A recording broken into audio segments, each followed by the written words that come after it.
ये फिल्म आपको एक पल के लिए भी बोर नहीं करेगी। तो चलिए शुरू करते हैं। एक दिन लूसी गलती से एक बैच को छू लेती है। पल भर में वह किसी और ही दुनिया में पहुंच जाती है और फिर तुरंत वापस भी आ जाती है। यह अजीब घटना देखकर वह जोर से चिल्ला उठती है। आसपास खड़े लोग उसे हैरानी से देखने लगते हैं। लूसी थोड़ी झेंप जाती है और मुस्कुराते हुए कहती है कि वह ठीक है। उसने जमीन पर पड़े बैज को देखा और दोबारा उसे छूकर देखने की कोशिश की। इस बार भी वही हुआ। यह सब कोई भ्रम नहीं था। लूसी हैरान तो थी ही, साथ ही उसमें जिज्ञासा भी जाग उठी। अब की बार उसने बैज को सीधा उठाया। अगले ही पल उसके सामने सुनहरे धान के खेत और पीछे एक भव्य इमारत दिखाई दी। इस नजारे ने उसे आगे बढ़ने को मजबूर कर दिया, लेकिन तभी वह किसी अदृश्य दीवार से टकरा गई। असल में उसका शरीर अभी भी वास्तविक दुनिया में ही था। उसे देख एक लड़का समझ बैठा कि यह कोई नया फ्लर्टिंग तरीका है। वह बैज उठाने ही वाला था कि लूसी ने तुरंत रोक दिया। वह इस रहस्य को किसी और से साझा नहीं करना चाहती थी। उसने बैज को च्युइंग गम के रैपर में लपेटा और घर की ओर चल पड़ी। रास्ते में लूसी ने सोचा कि वह अपने पिता को भी यह अद्भुत अनुभव कराएगी, लेकिन जब उसके पिता ने बैज को छुआ, कुछ भी नहीं हुआ। लूसी को शक हुआ और उसने खुद दोबारा बैज को हाथ लगाया। एक बार फिर वह उस रहस्यमयी दुनिया में पहुंच गई, लेकिन इस बार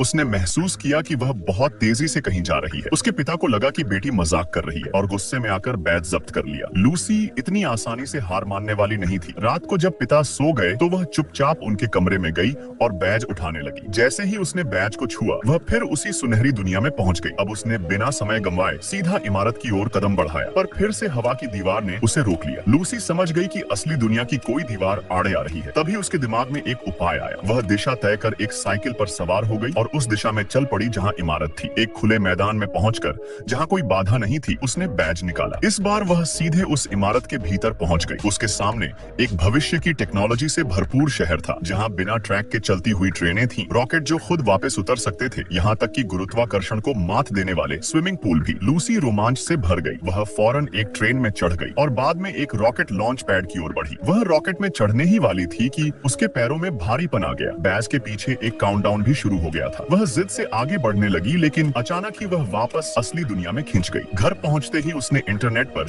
इस बैज से जुड़ी जानकारी खोजना शुरू कर दी। उसे पता चला कि एक जनरल स्टोर ऐसे बैज इकट्ठा कर रहा है। वह तुरंत वहां पहुंची। स्टोर की मालकिन को सच में इन बैजों की जानकारी थी। उसने बताया कि ये बैज टुमारो वर्ल्ड, भविष्य की दुनिया में जाने का पास है और इन्हें सिर्फ चुने गए लोग ही इस्तेमाल कर सकते हैं। जब लूसी ने बताया कि उसे नहीं पता बैज किसने दिया, तो मालकिन नाराज हो गई। उसे लगा लूसी उसे मूर्ख बना रही है और उसने 2 खिलौना गन निकालकर धमकाना शुरू कर दिया। लूसी को लगा ये मजाक है, लेकिन अगले ही पल वह डर गई। तभी खिड़की से एक मेटल बॉल अंदर आ गिरी। मालकिन ने तुरंत खतरा भांप लिया, लेकिन बहुत देर हो चुकी थी। एक लड़की खिड़की तोड़कर अंदर आई और लूसी को बताया कि यह टाइम बम थोड़े समय तक ही असर करेगा। अगर वह तुरंत नहीं निकली तो लेजर किरणों से उसकी मौत हो सकती थी। लूसी का हाथ बैज पर जमी हुआ था। वह चाहकर भी उसे निकाल नहीं पा रही थी। नई लड़की ने उसका हाथ पकड़कर आखिरी सेकंड में उसे बाहर खींच लिया। इसके बाद दोनों ने मिलकर स्टोर मालिक से लड़ाई की। यह नई लड़की आकार में छोटी थी, लेकिन ताकत में किसी से कम नहीं। कुछ ही पलों में उसने दोनों दुश्मनों को हरा दिया। पर तभी एक सच्चाई सामने आई। स्टोर मालिक असल में एक रोबोट था। लूसी और लड़की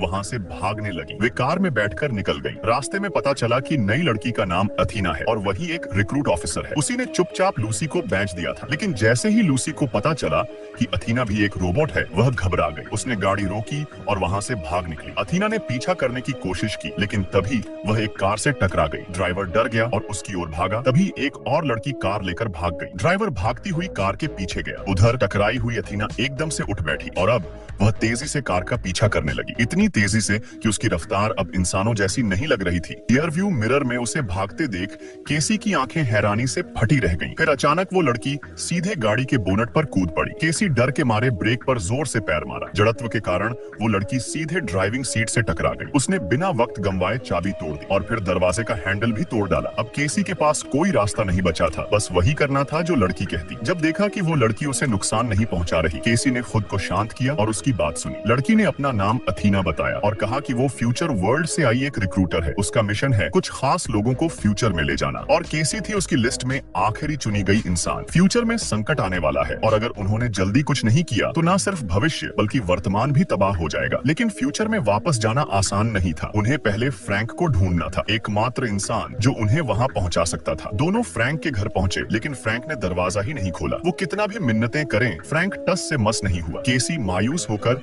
आसपास घूमने लगी। उसे दिखा कि घर के चारों तरफ कई सिग्नल रिसीवर लगे थे। तभी एक टूटी गाड़ी ने उसे आइडिया दिया। फ्रैंक ने अचानक देखा एक जलती हुई गाड़ी उसके घर की तरफ आ रही थी। वो फौरन फायर एक्सटिंग्विशर लेकर बाहर दौड़ा, पर जब आग बुझाई तो समझ आया वो केसी के हाथी को चुपके से भगाने वाले प्लान में फंस चुका था। अब केसी घर के अंदर थी। वो सीधा कंट्रोल रूम तक पहुंची, जहां मॉनिटर पर दुनिया भर की तबाही के दृश्य चल रहे थे। टेबल पर एक काउंटडाउन डिवाइस रखा था। तभी फ्रैंक सीक्रेट टनल से बाहर आया और सब कुछ साफ साफ कह डाला, दुनिया बस 59 दिनों में खत्म हो जाएगी, कुछ भी करने से फर्क नहीं पड़ेगा। लेकिन केसी ने मानने से इनकार कर दिया। उसने कहा, किस्मत हमारे हाथ में होनी चाहिए। उसी पल स्क्रीन पर 100% से 99% हो गया। फ्रैंक हैरान रह गया, क्या वाकई ये लड़की कुछ बदल सकती है? अथीना से मिलकर तीनों फ्रैंक के सीक्रेट बेस पहुंचे। वहाँ एक ट्रैवल पॉड रखा था, उसे ऑन किया गया और अचानक केसी को चक्कर आने लगे। होश आने पर वो खुद को पेरिस के आईफल टावर पर पाया। एक कमरे में उन्हें 4 जीनियस साइंटिस्ट मिले, जिन्होंने फ्यूचर वर्ल्ड से कनेक्शन बनाया था। उन्होंने एक स्विच ऑन किया और पूरा आईफल टावर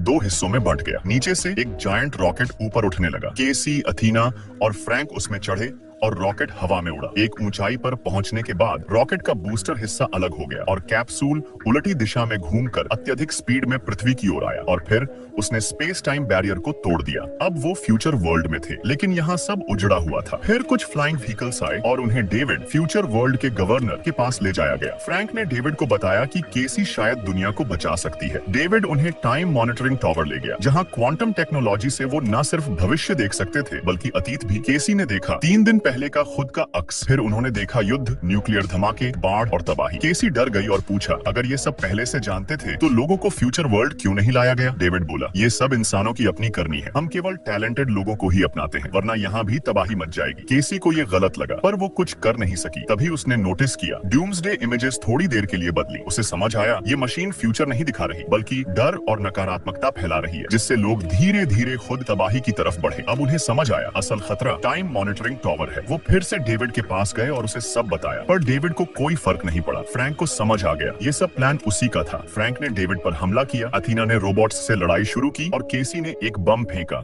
जिससे सारे रोबोट्स उड़ गए। डेविड भी एक इमारत के नीचे दब गया। अथीना ने देखा कि फ्रैंक को गोली लगी है तो वो उसके सामने आकर खुद को बलिदान कर दी। फ्रैंक उसे बचाना चाहता था, पर अथीना ने उसे रोका। उसका कोर डैमेज हो गया था। अब एक ही रास्ता बचा था, आत्मविस्फोट, जिससे पूरा टावर उड़ जाए। फ्रैंक ने भारी मन से उसे ऊपर उड़ाया और फिर नीचे गिरा दिया। जबरदस्त धमाके में टाइम मॉनिटरिंग टावर तबाह हो गया और डेविड भी मारा गया। दुनिया बच गई। केसी और फ्रैंक ने तय किया अब फ्यूचर वर्ल्ड का दरवाजा सबके लिए खोलना है, ताकि हर सपने देखने वाला इंसान एक मौका पा सके।